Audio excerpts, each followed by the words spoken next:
अस्सलाम वालेकुम नाज़रीन, आपका मेज़बान मलिक रिज़वान आपकी खिदमत में हाजिर है। नाज़रीन, आप जानते हैं कि जदीद दौर में आजकल पाकिस्तान में ख़ास करके गुर्बत बहुत ज़्यादा हो चुकी है। यहाँ पर बेरोज़गारियाँ बहुत ज़्यादा हो चुकी हैं, लड़कियाँ बेसहारा बहुत हो चुकी हैं। तो हमारा मकसद सिर्फ यही वीडियो पे आने का होता है और लड़कियों को लाने का होता है ताकि उनका घर बस जाए हमारी वजह से और उनकी अच्छे इंसानों से शादियाँ हो जाएँ। जो कि आजकल क्या हो रहा है, लव मैरिज हो रही है, रिश्ते टूट रहे हैं और पाकिस्तान में जो तलाक की शरह वो बहुत ज़्यादा हो चुकी है। तो इनका मकसद यही होता है कि हमें वो शख्स मिल जाए जो हमारे साथ शादी करे, हमें रहने के लिए घर दे, छत दे। डिमांड्स हमारी कोई नहीं है। हमारे साथ कुरान पाक बच्चों को पढ़ाती है घर में, हाफजा फातिमा हमारे साथ मौजूद है जो कि घर में बच्चों को पढ़ाती है। बाहर जाती है तो बाहर का माहौल इनको पसंद नहीं आता है। वालदा और ये है दोनों रेंट के घर में रहती हैं। हम इनसे मुख्तसर सी बात करेंगे कि ये अपनी ज़िंदगी को कैसे सर्वाइव कर रही हैं।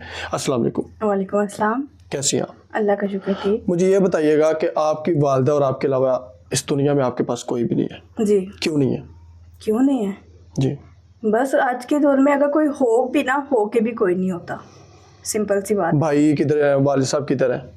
वालिद की मेरी डेथ हो गई हुई है और मैं अपने भाई के ही घर पे रहती हूँ। भाई के घर में रहते हैं? लेकिन भाई ताने मैंने तो देता होगा भाभी के साथ मिलकर के, भाभी की बातों में आ गया, मतलब अपनी बीवी की बातों में आ गया, कुछ ना कुछ तो बोलते होंगे वो आपको। हाँ, वो तो जनरल सी बात है, हर घर में होता है। वो जो भाभियाँ आ जाएं तो ये कुछ ही होता है, फिर बर्दाश्त करनी पड़ती है, सुननी पड़ती है उनकी।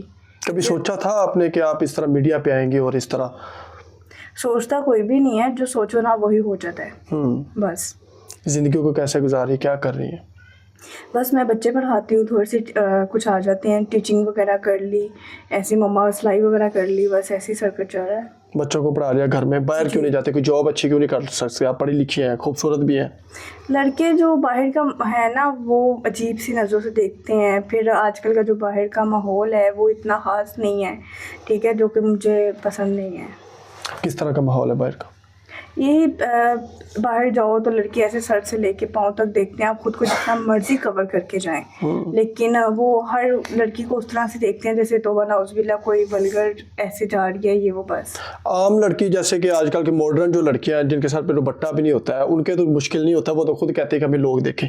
लेकिन आप पर्दा हैं तो आपको फिर भी इन चीज़ों के तनकीद का सामना करना पड़ता है। करना पड़ता है। आप खुद को पूरा ढांप लेंगे ना, वो टोपी वाला बुर्का होता है ना, वो भी पहन के आप चले जाएंगे ना, तो उसके अंदर से भी स्कैन करते हैं लोग। करते हैं, बिल्कुल। तो आप खूबसूरत भी हैं, माशाल्लाह बच्चों को पढ़ाती हैं, तो आप मीडिया पे आए बगैर भी तो आपका कोई अच्छा सा रिश्ता हो सकता था, आपने ये क्यों नहीं देखा? नहीं, रिश्ते तो आते हैं, ये नहीं कि नहीं आते, लेकिन उनकी डिमांड बहुत ज़्यादा होती है। किसी को जहेज़ चाहिए होता है, किसी को कुछ चाहिए होता है, किसी को कुछ चाहिए होता है। इतने सोर्स ऑफ इनकम नहीं होता है कि सब कुछ मिल सके, तो जिसकी वजह से अभी तक कोई रिश्ता नहीं, कुछ भी नहीं। अच्छा फातिमा, मुझे बताएं कि आज तक कितने रिश्ते आपके ठुकरा दिए गए इसी वजह से कि डिमांड्स और उनकी होती है, गाड़ी चाहिए, जहेज़ चाहिए? 5-6 तो रिश्ते आ चुके हो मैं ऐसे कि जिनको किसी को गाड़ी चाहिए, किसी को जहेज चाहिए, कोई बोलते हैं घर अपना नहीं है, ऐसे के काफ़ी ज़्यादा इंसिडेंट हो चुके हैं। तो आपका दिल भी उठ गया होगा पाकिस्तानियों पे? पाकिस्तानियों पे क्या, पाकिस्तान से उठ ही चुका हुआ है मेरा तो दिल। इनके ऊपर इतवार नहीं रहा, जो दिखते हैं वो है नहीं, डबल फेस है। डबल फेस है, मतलब पाकिस्तान में रहना भी आपका मुश्किल हो चुका है। बिल्कुल ऐसे ही है। तो क्या इरादा बनता आपका अगर आपको कोई ऑफ़र आ जाती है अच्छी सी, कोई शख्स ऐसा मिल जाता है जिसकी डिमांड ऐसी ना हो, जो आपके हालातों को देखे और फिर आपको देखे, तो एग्री हैं आप शादी के लिए? मीडिया पे आने का मकसद यही है कि जो शख्स अच्छा हो, जो हमारी डिमांड्स पूरी करे, अपने डिमांड्स ना रखे, तो मैं एक्सेप्ट करती हूँ। वालदा को भी साथ कबूल करती, जाहिर सी बात है आपकी वालदा भी आपकी वजह से है, आप अपनी वालदा की वजह से है यहाँ पर जिंदा है। बिल्कुल। तो उनको भी वो साथ कबूल करे, साथ में कबूल करे। फिर है शख्स कैसा हो, उम्र कितनी हो? उम्र का मसला नहीं है, कोई भी इज्जत देने वाला हो। इज्जत है तो सब कुछ है। तो अगर आपका अल्लाह के तवस्सुल से ये काम हो जाता, निकाह हो जाता, तो बच्चों को पढ़ाती रहेंगी या छोड़ देंगी? नहीं, मैं इंशाल्लाह कुरानी तालीम तो ज़रूर मैं देती रहूँगी। फीस बिला दे रही हैं? जी बिल्कुल, मैं देती रहूँगी। तो लास्ट में बता दें फिर भी कि गुजारा कैसे करें आप घर को? जाहिर सी बात, भाई तो अपनी बीवी को, अपने बच्चों को संभालता होगा, आपको ताने भी देता है कि घर छोड़ दो, रेंट भी लेता है वो आपसे, तो फिर क्या सोचा? मैंने आपको बताया कि मामा सिलाई वगैरह करती हैं, मैं थोड़ा सा बच्चों को ट्यूशन भी पढ़ा लेती हूँ, तो जिससे घर का सर्कल चल जाता है इजीली।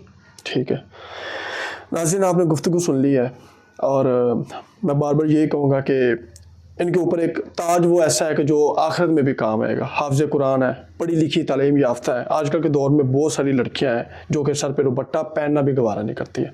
बाहर निकल जाना, बालों को कलर कर लेना, मेकअप कर लेना है और वर्गर किस्म का ड्रेस पहन लेना, लेकिन ये घर से भी निकलती हैं और 3-3 ड्रेस इन्होंने ऊपर पहने हुए, बुरका पहना और फिर भी कहते हैं कि मैं यहाँ पर सेफ नहीं है।